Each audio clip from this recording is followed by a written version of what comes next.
We are following a major change in Israeli politics. Prime Minister Benjamin Netanyahu has abandoned efforts to form a new coalition government, meaning for the first time in a decade, the mandate is going to someone else. Now, that person is likely to be Benny Gantz, the leader of the blue and white party you're seeing there. Israel's president intends to give him the mandate to see if he can form a government. But that's no guarantee that Gantz will be able to get it done either. Our Oren Lieberman is live in Jerusalem and with us for more. So Benny Gantz will have a go at this. Any chance, any way you can tell us whether he can do it? Because so far, there's been no clarity out of these two elections we've had this year, Oren.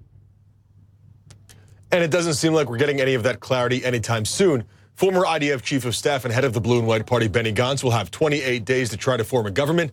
But his path to victory, that is his path to being the prime minister, is no clearer at this point than Netanyahu's. He has 54 seats behind him, but that's not 61 that he'll need, and he has no clear path to getting those extra seats, which means that his 28 days might come and go just as Netanyahu's time has come and gone. Where does Prime Minister Benjamin Netanyahu stand in all of this? Well, he has suffered a major blow in this, but you can't rule him out just yet, and this certainly isn't his end, at least not yet.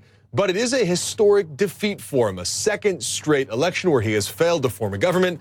And as you pointed out, for the first time in a decade, someone else will have a chance to try to put together a government. On top of all of that, there are ongoing corruption cases against Netanyahu in which there's a potential indictment coming within perhaps the next few weeks or months. And that means Netanyahu's personal and political future is certainly unclear at this point moving forward. But back to Israeli politics, where does this complicated web lead?